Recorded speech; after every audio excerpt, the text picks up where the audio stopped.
comment allez-vous depuis la dernière fois? Lui, il est toujours là, il rêve de gratter un ou deux ingrédients qui tombent malencontreusement du plan de travail. Messieurs, dames, bienvenue dans l'épisode 2 de 3 recettes faciles avec Squeezie. C'est faux, c'est pas le nom de l'émission, mais j'ai envie de dire ça. La dernière fois, c'est une nouvelle perspective qui s'est offerte à nous. Celle de mêler cuisine et plaisir. Ce qui me semblait impossible auparavant. J'en fais des caisses, n'est-ce pas? Allez, vous connaissez le principe, c'est Manger Bouger qui m'a envoyé des recettes, on en a fait 3 la dernière fois, on en refait 3 aujourd'hui. Elles sont faciles à faire et elles coûtent autour de 2 € chacune, donc elles sont pas chères. Et chaque recette est accompagnée de son lot d'anecdotes. On commence avec la première. Le curry aux lentilles. Curry, c'est un mot qui me plaît. Il te faut une casserole. I get it. Elle est trop grande. Ingrédients. 70 g de lentilles corail, 2 escalopes de volaille, en option. Si vous mangez pas de viande, pas besoin. Une petite brique de lait de coco, 10 centilitres d'eau, une gousse d'ail, pas la tête d'ail entière. J'allais pas faire l'erreur, t'inquiète. Une cuillère à soupe de curry, un peu d'huile de colza, une pincée de sel, une pincée de poivre. Les anecdotes. Qu'est-ce qui m'a pris? J'ai failli oublier ça. Certaines variétés de lentilles sont très rapides à cuire. Une dizaine de minutes suffit. Et si cela est encore trop long pour vous, pensez aux lentilles en conserve. Les lentilles font partie de la famille des légumes secs et sont riches en protéines et en fibres. De quoi se sentir rassasié et éviter d'aller acheter un snack à la machine. Oh ouais, on ferait pas ça nous. Je le fais tous les jours. C'est tout pour les anecdotes. Étape 1. Enlève la peau de l'ail, puis coupe-le en petits morceaux. On va pas vendre la peau de l'ail avant de l'avoir tué. Je vous jure que s'ils avaient pas précisé pas la tête d'ail entière, j'aurais fait la tête d'ail entière. Ils me connaissent bien, hein. Bravo, Manger Bouger. Je dirais que c'est comme ça qu'on fait. Coupe-le en petits morceaux. Bon, j'avais peut-être pas mis beaucoup, mais je suis pas un méga fan d'ail. Donc je pense que ça suffira pour moi. Faites chauffer une casserole avec un peu d'huile à feu moyen. Mets l'ail dedans et fais-le un peu griller sans qu'il soit carbonisé. Pourquoi vous avez besoin de préciser? Vous avez peur que c'est basé sur quoi? Hop là, vous allez cuire un peu dans l'huile. Troisième étape, mets les lentilles, le lait de coco, l'eau et le curry dans la casserole. Mélange bien. Si tu as envie, tu peux aussi ajouter 2 escalopes de volaille coupées en morceaux. Non, moi c'est bon, pas besoin de viande là. J'ai jamais fait cuire des lentilles dans du lait de coco. 70 grammes, je sais pas spécialement ce que ça fait, mais... Je dirais que là j'ai fait 70 grammes. En plus d'en avoir foutu partout. Oh mais c'est dingue, j'en fous partout. Faut un aspirateur à lentilles. Le lait de coco. L'eau. Le curry. Oh mais qu'est-ce que c'est bon. J'aime tous les currys en fait. Tous. Même le Stephen Curry. Hop. Maintenant on n'a plus qu'à touiller. Et vous l'avez pas vu venir celle-là. Je possède une louche. Alors, je préviens, j'ai mis 10 fois trop de lait de coco par rapport au nombre de lentilles. Donc je vais rajouter un peu de lentilles. Et on n'y verra que du feu. Mets le couvercle sur la casserole et laisse ton plat se préparer tout seul à feu doux pendant 20 minutes. Pense juste à mélanger de temps en temps. 20 minutes, c'est le temps d'un épisode d'un animé à peu près. En ce moment, je regarde l'Attaque des Titans. Ça me va. En revanche, est-ce que j'ai un couvercle? Non, c'est pas grave. Ça marche. Là, ça c'est ce que je vous disais la dernière fois. Plutôt que tout de suite aller devant l'épisode de votre animé préféré, rangez un peu. Quand tu ranges au fur et à mesure, tu sens beaucoup moins les séquelles d'avoir fait de la cuisine, à savoir avoir de la vaisselle à faire. Pendant que ça cuit, là, j'ai une petite question. Est-ce que vous préférez un truc qui est moins long à faire, mais quand tu le fais, faut rester devant? Ou un truc comme là qui met 20 minutes, mais par contre, tu peux partir faire ce que tu veux pendant que ça cuit? Le débat est lancé, n'hésitez pas dans les commentaires à débattre et... Moi, je crois que je préfère un truc plus long et je peux faire un truc en attendant. Ajoute un peu de sel, du poivre et hop, y a plus qu'à servir. Tu peux ajouter un peu d'herbe fraîche si tu en as. Oh, j'en ai fait pour 4. Qui veut venir manger à la maison? Oh, ça a l'air très très bon les gars. En fait, je vais vous dire un truc, moi j'ai une théorie. Les trucs à la texture la moins folle, genre qui ont vraiment l'air d'être... Vous voyez ce que je veux dire? C'est les meilleurs. Il est temps de déguster.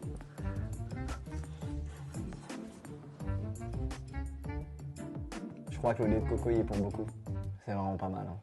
Recette suivante, le potimarron au micro-ondes. Il te faut un micro-ondes plus du film transparent micro-ondable. Mais avant, les anecdotes. Si vous n'êtes pas un grand fan de légumes, testez de nouvelles manières de les cuisiner, de les associer, de les assaisonner. Vous pourrez être agréablement surpris, comme moi la dernière fois avec les tomates. Le cheddar est, par exemple, une très bonne manière de redécouvrir le potimarron. J'ai jamais mangé de ma vie de potimarron, d'accord? Le potimarron est un légume de saison en octobre-novembre et comme tous les légumes de saison, ils sont moins chers en ce moment et meilleurs en goût. Pour votre recette, pensez à acheter des petits potimarrons. Vous pouvez en trouver facilement en automne. La taille d'un petit potimarron vous permet une cuisson au micro-ondes. Alors moi c'est un petit ou un grand potimarron? Oh c'est un petit potimarron! Yeah! Alors, les ingrédients, un potimarron de 1 kg, 40 g de pain complet sec, 40 g de cheddar râpé, 10 cl de lait, 10 cl de crème fraîche à 15% de matière grasse, un demi-cube de bouillon. Regardez franchement. Easy. Coupe le dessus du potimarron pour en faire un chapeau. Avec une cuillère à soupe, gratte l'intérieur pour enlever les graines. Ça me dit quelque chose. c'est dégueulasse, mec. High five. Alors on y va. Donc couper le dessus. Couper le dessus, c'est pas très compliqué, hein, c'est comme ça.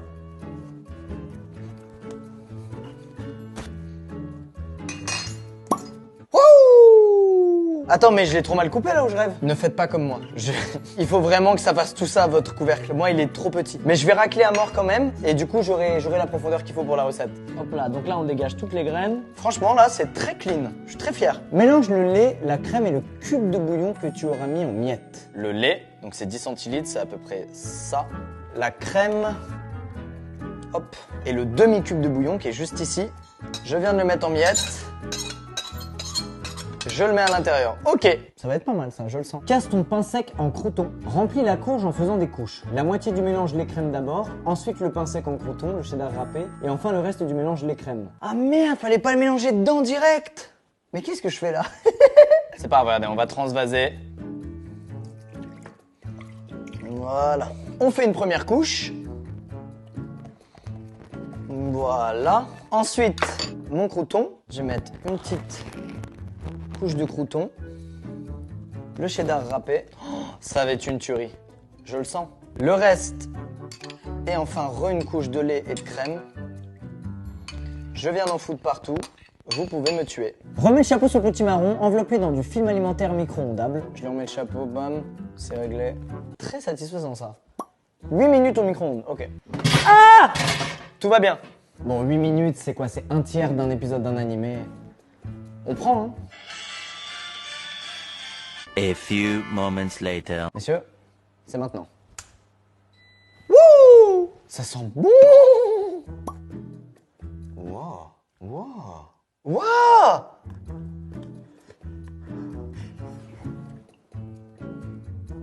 Nouveau pour mon palais, le potimarron. Excellent. Délicieux. J'étais très pessimiste à l'idée de ce plat. À moi, tu mets un légume, je suis là, oh! Bah mec, extrêmement bon. En même temps, t'ajoutes deux trucs que j'adore, le cheddar et la crème fraîche. Mangez, bougez, vous êtes malin, hein. Je remets au chaud, hop, je garde pour après. Allez, recette suivante. Messieurs, dames, pour notre dernière recette, ça va être un truc frais, je le sens. Notre épreuve finale sera... Putain, j'avais raison. Une salade de carottes et pois chiches.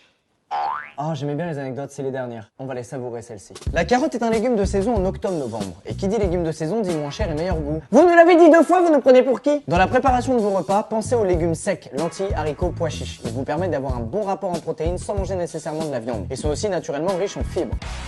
Écoute, j'adore les lentilles, les haricots un peu moins, les pois chiches ça va. J'ai pensé à haute voix là. Passons à notre salade. Il nous faut un bocal de 265 g de pois chiches, 2 carottes, une échalote, 2 cuillères à soupe d'huile d'olive, 2 cuillères à soupe de jus de citron, une pincée de sel, une pincée de poivre. Jus de citron, c'est la meilleure chose. Et le citron japonais, le yuzu, c'est encore meilleur. Les gars, vous allez vous foutre de moi.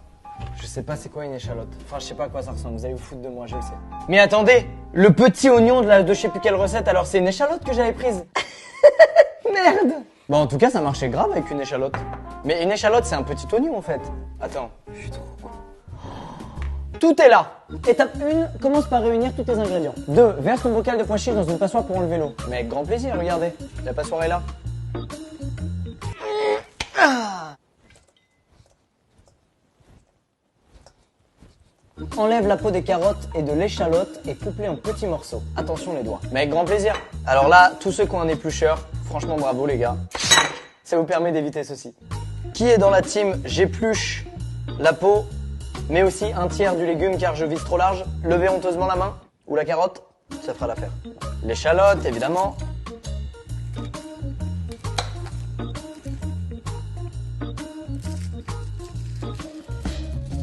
Alors ça, en fait, le mieux, c'est de le couper en deux comme ça. Comme ça, ensuite, ça fait naturellement plein de petits bouts. C'est pas votre rêve de faire le truc rapide, là, comme ça, là?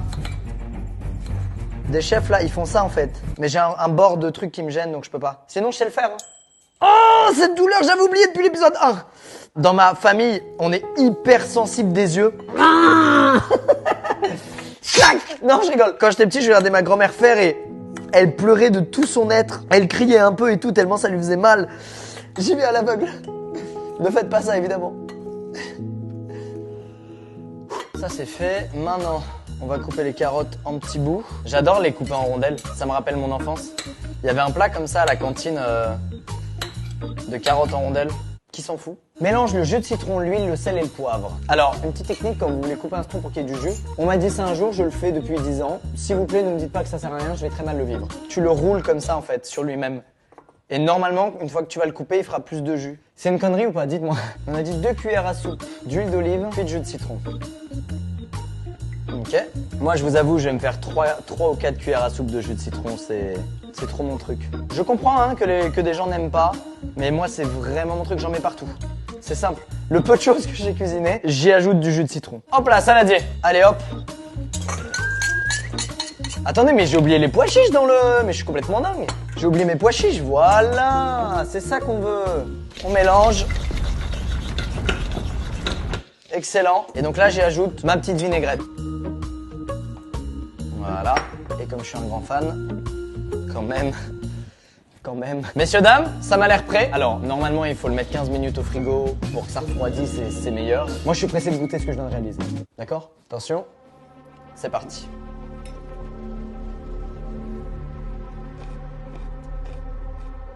Ça passe crème. Hein. Vous ne fiez pas à mon avis sur celui-là. Il y a du citron, alors j'aime forcément. Une petite salade maison, ça fait toujours du bien. C'est oui. C'est oui. Eh bien, messieurs, dames, c'est la fin de nos 3 recettes. Alors, je dirais que la meilleure, franchement, je crois que la meilleure, c'est le potimarron. C'est génial. T'ouvres le truc, tu mets que des trucs que tu kiffes dedans, crème fraîche cheddar, tu refermes, micro-ondes, on n'en parle plus. C'est un grand oui pour moi. Écoutez, j'espère que ces 2 vidéos vous auront plu. Moi, elles m'ont plu parce qu'honnêtement, j'avais des vraies lacunes en cuisine et en fait, je me rends compte qu'elles étaient encore pires que ce que je pensais parce qu'avec 3 fois rien, tu peux faire un truc 3 fois mieux que ce que je savais faire avant. Je vous ai dit, je suis même dans le regret de pas avoir été briefé il y a 10 ans, quoi. Toutes mes années collège-lycée, le nombre de fois où je suis rentré où je me suis fait des pâtes, putain, mais si j'avais su juste faire ça. Merci Manger Bouger, évidemment, d'avoir fait appel à moi pour réaliser ces recettes. J'espère que je vous ai pas déçu. J'espère que j'ai été à la hauteur. Il y a eu 2-3 trucs, attention, mais ça va. A bientôt sur mon IGTV pour d'autres aventures. N'hésitez pas à tenter des recettes de la vidéo de l'épisode 1 chez vous. Je vous jure, vous allez être déconcertés comme c'est facile à faire. Portez-vous bien. Ciao les gens!